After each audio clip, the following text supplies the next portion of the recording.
Yes, mambo vipi? Jina langu mimi ni Mwarubaini Majungu. Napatikana katika page ya wasanii wa ndani. Pia napatikana katika channel YouTube inayojulikana kama Tanza Zone 255, yani 255. Hii inazungumzia Tabora, mji wa kihistoria.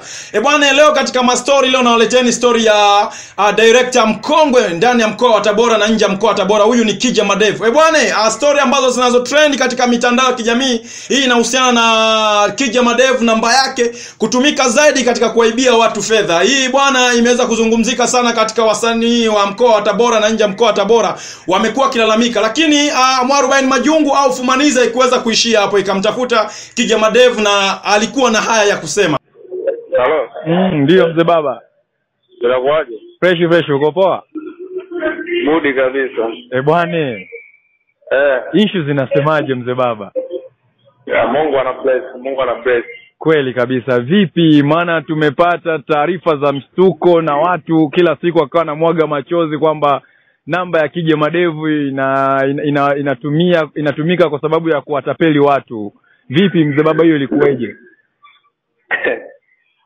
Unajua, niseme tu kitu kimoja. Unajua kwamba mtu ambaye anamfahamu Kija alipolelewa na background nzuri, watu ambao wako behind na mimi au wako Bennett na mimi wanafahamu mimi makofi yangu. Mimi ni mtu ambaye sijawahi kumwomba mtu pesa, alafu ni mtu makini sana. Pesa naomba kwa kupiga simu. Sasa huyo anaomba kwa message, simjui, nimeibiwa simu, niko kambini Mbagala. Leo ni siku ya 3 na nimeripoti polisi. Na nimeambiwa nisiongelee jambo lolote katika mazingira tofauti. Tunaelewa vizuri. Ndio. Kwa hiyo kitu ambacho kinanishangaza kuona kwamba kuna watu, baadhi ya watu, si tuseme haters, si tuseme ndo kiki, si tusemeje, labda wanazungumzia kuhusiana na Kija kufanya hiyo utapeli na nini. Blaza, na miliki laptop kila mtu anafahamu.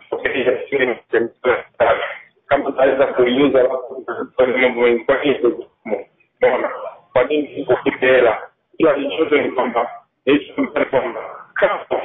sio kusema kwamba umetuma pesa kwa namba yangu. Basi kwa vyovyote vile jambo lipo serikali linafuatiliwa, na hapa nilipo mshikaji wangu na bia ambayo ya kuhusiana na hiyo simu, na hivi ninapokuambia niko Mbagala kuu Kigorofani hapa bana, niko nafuatilia hiyo kesi, na ndo nadhani imenichelewesha kama mambo yangu binafsi, lakini of course nitafuatilia kwa sababu ni issue ambayo namba yangu nimeamua kuifunga kwa usumbufu. Na huyo mtu amekuwa kama, hebu jiulize kwamba kama anaweza kumtapeli mama yangu mzazi, mtu baki unashindaje kutapeliwa? Kama yangu mzazi ametuma 100,000 na mimi 200,000, mtu baki unashindaje kutuma pesa? Baba yangu mzazi ina maana mpaka mama amepigwa 200,000. Amepigwa 200,000. Bahati nzuri ni kwamba wakati amepigwa nikawa nimewasiliana naye akaweza kuizuia na haikuweza kufika. Lakini yule mtu ni mtu ambaye tayari amesoma simu yangu, kama ametoa pattern sijui, anazungumzia kwamba Kija mimi sijui kuna sehemu ya shooting imepungukiwa gharama kiasi gani. Mama yangu mimi ni mmoja kati ya watu ambao wananipenda sana. Kwa alituma hiyo 200,000, alafu baadaye nakuja kumwambia mama nimepoteza simu, nimemwambia kama nusu saa hivi baada ya yeye kutuma. Yaani inaelekea kutolewa, ameiripoti pesa, amewahi kuikomboa. Umeshanifahamu vizuri? Sawa. Na issue ambayo iliyokupeleka huko ilikuwa ni kazi yako hii ya kushuti movie au kulikuwa kuna tofauti nyingine hapo? Nikwambie kitu kimoja, unajua Kija ukiondoa Kija ni brand, unajua? Ndio. Unapomzungumzia Kija unazungumzia mtu ambaye kwanza ni mtu wa watu. Mimi nina beef na, yani mimi na beef na kazi zangu, ila watu wana beef na mimi. Bila mimi sina beef na mtu, unaelewa? Sawa. Kwa hiyo ninapokuwa nafanya kazi, sifanyi kazi kwa maana kwamba eti nashindana na mtu fulani au nataka kufanya kitu fulani. Mimi nafanya kazi ya huyu wa leo au mwingine kesho. Sasa in short ni kwamba hizo ambazo zinasemekana au sio, ni kwamba eti labda nimefanya utapeli na mimi nilikuwa nipo katika majukumu yangu ya kikazi. Nilikuwa kambini nafanya film, nimemaliza kufanya film, nimefanya zangu editing, nikawa nimeapproachiwa baadhi ya kazi ambazo zinafuata. nipo siku ambapo nataka kuondoka Mbagala ili nirejee nyumbani kwangu ambapo naishi kwa huko Dar es Salaam, ndio linatokea tukio la kuibiwa mimi simu tena kuna msikiti. Unanielewa vizuri? Nakuelewa. Kwa nimefungua kesi katika kituo cha karibu yangu, na hivi ninapokuambia bado niko nafuatilia kesi yangu, na nilichoambiwa kikubwa ni kwamba hawa watu ambao wananiataki nisidili nao, lakini sasa kinachonikwaza ni kwamba baadhi ya watu wangu ambao ni wa karibu ndio wanajaribu kumention kwamba nimezulumiwa 40,000. What? Nimepoteza simu ya 370 na kitu. Na nimebezewa hela isiyopungua 200,000. Mtu anataka kunitumia pesa kwenye namba yangu, anatumia kwenye namba yule mwizi. Hapo leo hii unakuja kuniambia wewe na 40,000 una mizi yake. Kweli mimi naweza nikachukua 40,000 simu yangu nikiuza ile 200,000 sikosi. Unaniambiaje kwamba nani? Kwa hiyo tuangalie aina ya maneno ambayo tunaongea. Ukumbuke kwamba mimi na familia, babu nzuri, unapomzungumzia Kije unazungumzia baba, babu, bibi, na watu wengine kadhalika wadogo na nini na mtoto vile vile. Sio mfahamu vizuri. Ndio. Kwa hiyo tufikia tu watu wana kwamba nisimjue Kije kuliko mama yake. Yaani nisimjue sana Kije kuliko mama yake, kuliko baba yake, kuliko mwanamke wake, kuliko mtoto wake, unajua? Kwa hiyo nazipata habari, kuna baadhi ya rafiki zangu sometimes wananipigia, watu wenye akili timamu wakikupigia lazima kuoji bwana vipi? Mbona namba yako imeniambia hivi na hivi? Kwa bahati mbaya nzuri hata namba yako nilikuwa sijaijua mpaka tulipoanza kuchati ndio nilijua kumbe huyu ni fulani. Lakini sina namba ya mwanaharakati yoyote anayetokea Tabora, sawa au mwanaharakati yoyote anayetokea hapa Dar es Salaam nilipo. Sina namba yake ambaye ni rafiki yangu mpaka nirejeshe simu anitafute kwenye namba yangu ya Tigo ambayo ndio brand ya Kije Madevu. Unaelewa vizuri? Nakuelewa vizuri mkuu. Kwa hiyo tunapoamua kufanya kitu, tufanye kitu basi kwa maslahi, tusifanye kwa maslahi yetu binafsi kwamba ngoja tumdisi Kije hivi labda afike kumjibu disi. Umeshaelewa? Kufanya kitu kwa kujenga. Kesho kutwa Kije kaibiwa simu yangu naipenda na simu yangu ni moja ya ofisi na niko naifuatilia na nafuatilia mpelelezi nimepewa. Hata unapozungumza wewe kwamba bana Kije kaamua kugeuza simu kwa nani dili, mimi namelinge kamera ni shilingi ngapi? Nishindwe kuzurumu, nishindwe kuuza kamera yangu. Mimi na uwezo wa kukodi kamera popote, hakuna ambaye atanizuia. Naweza kaja Tabora, watu wote wanaoshoot naweza kukodi kamera na wasinichilie off. Lakini kitu ambacho kinachowastua watu wako wa karibu, na unajua watu wako wa karibu ni wasanii ambao wapo Mboka Manyema na nje ya Mboka. Kwa hiyo kinachowastua zaidi ni kwamba taarifa zimekuwa zikienea sana kwenye magrupu mbalimbali kwamba Kije Madevu kaibiwa simu, lakini kila leo watu wanakuwa wanaibiwa tu fedha, yani kupitia Kije Madevu. Yani mtu akishaibiwa pesa basi ndo anakuja kusanuka kwamba aisee ile namba ilikuwa so namba ya Kije Madevu. Hii namba ni ya mtu mwingine, yani ametumia ndani Kije Madevu. Kwa nini Kije Madevu asijaribu kuzungumzia ili wakati tayari watu kuna taarifa ambazo tumeshamfikishia sisi, na Kije kwa nini amekuwa kimya hivyo? Kwa nini asituhakikishie ili swala? Umeona? Kwa hiyo issue ndio hiyo ambayo inayoendelea right now. Sasa sijui kama unawaambiaje watu wanaokusikiliza Fumanizi sasa hivi. Yani kubwa ni kwamba ndugu yangu, wewe kama mtangazaji, kama mtu ambaye unapokea maneno ya watu, ni kwamba sometimes lazima ujue unapokuwa umeibiwa au umeshtumiwa kitu fulani, sio kila mtu ana uwezo amelelewa kuataki kile kitu au kusema kwamba kwa sababu wao wanazungumzia basi na mimi nizungumzie. Mimi sijaumbwa hivyo. Nafikiri wewe pia ni mmoja kati ya watu wangu wa karibu ambao unafahamu kwamba Kije ni mtu fulani ambao ukimwambia bana uwezi kitu fulani anakuenjoy huku akijua kwamba Mungu amenijalia na siwezi. Unaelewa vizuri? Ndio mkuu. So watu ambao wanaongea, na kama ukiona kabisa kwamba huyu ni mwanae na Kije, automatic mtoe kabisa, huyo sio mwanangu ananijua vizuri. Tunaelewa? Nimempigia simu mimi kesi, sawa? Kesi wa saa. Nimempigia simu nikamwomba namba ya director Schneider ambaye ni mwanangu sana.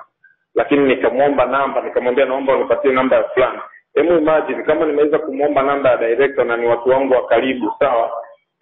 Nimeweza kuomba namba, nimempigia simu nimempigia simu Director Floria na kitu kama hicho, nikamwomba namba ya nani ya Wisdom ambaye nikatibu watu. Unafahamu vizuri? Ndio.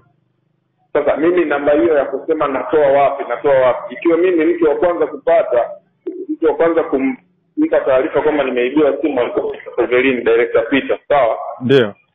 Ambaye namba yake tulikuwa tunawasiliana sana kwenye hii ya teli yangu hata kama nilipokuwa na smartphone yangu. Unafahamu vizuri? Nakuelewa.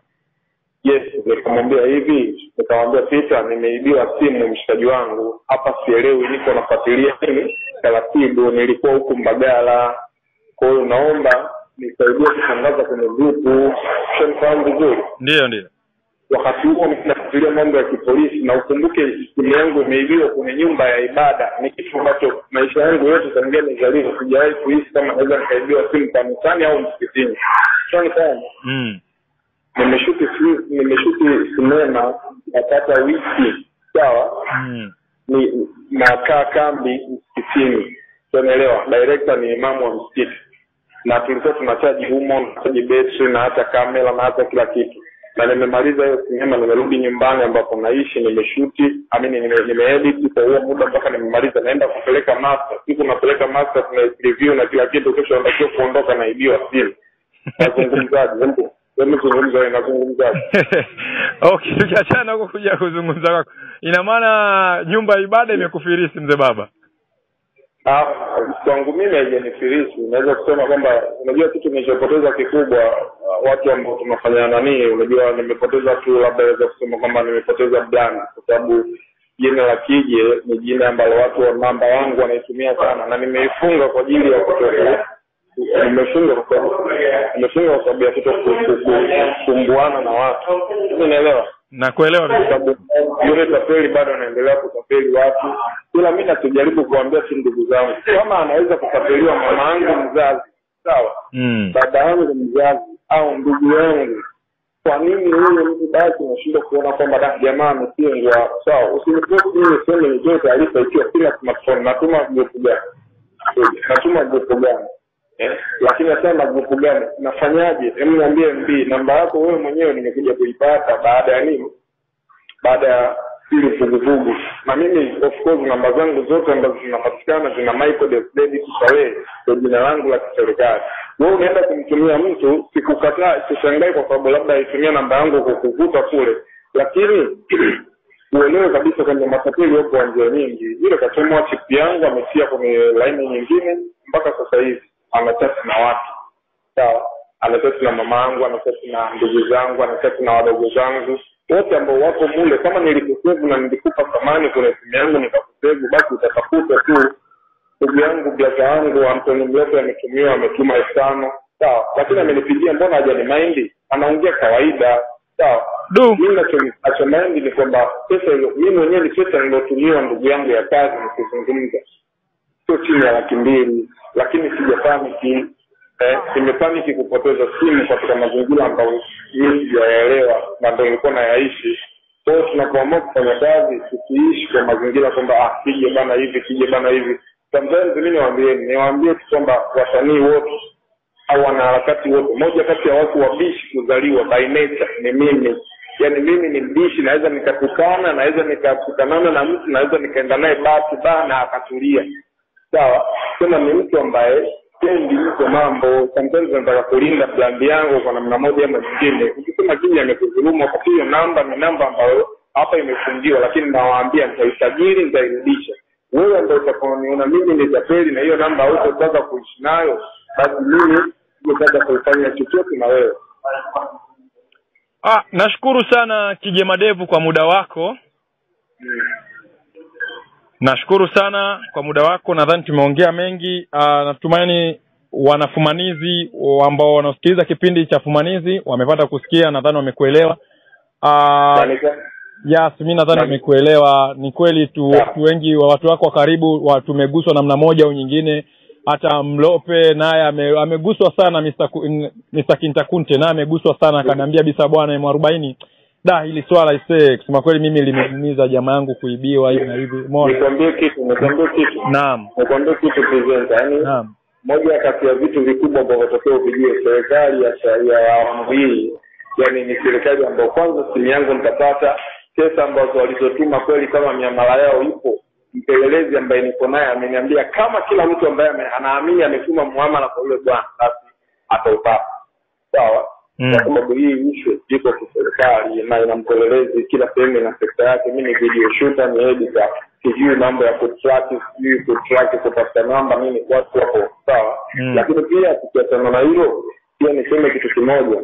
Mimi hii interview ya connection sijaenjoy. Nataka nionane na wewe na kama hao ambao mafumazani ambao wanaongea vitu wasivyokuwa na vifahamu. Mimi napoteza 200,000 300,000 ngapi wao kunitumia pesa na hakuwa na jaribu kuambia kwamba mimi na matatizo fulani. Mtu anaenda kusema kwa kwangu karibu kwamba hiki ameamua kugeuza mtaji. Mimi naweza kugeuzaje mtaji na laptop na film pia nimefanya kama ambacho watu hawajui na film sababu ya mwanaume na ile huko nilipopeleka sokoni imepita. Kwa nini nitumie hiyo kila? Kwa nini mtu anaongea yani isikia tu watu waonee huruma watu kuzungumzia hivi Marevu amekuwa ni mtu ambaye kila mtu anajisikia kumuongelea usenge anamuongelea. Mimi sipendi sio nifahamu vizuri. Achana na hizo mambo. Yani wewe kama ambaye sauti yangu itafika sehemu nyingi waambie kabisa huyu bwana kama unaona uwezi kukaa pembeni yake mimi naweza kuishi kwa vyovyote vile. Wapo watu ambao wanathamini na wale ambao wanakuja kuthamini kinafsi. Huo ndio usimbavu msiotaka. Mimi nimejua vingi sana kuna kupoteza simu yangu. Wanasumbua watu sana. Mpaka familia yangu imekuwa inasumbuliwa. Sawa.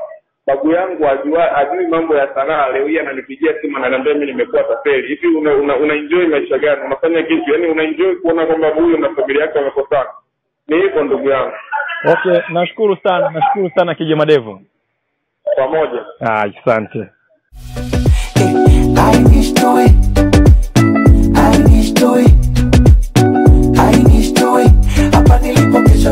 Kuna wenzako watakuroga au na wewe ushaoga maana unaga uoga. Leo nimepata kesho nimekosa, kazi ya Mola haina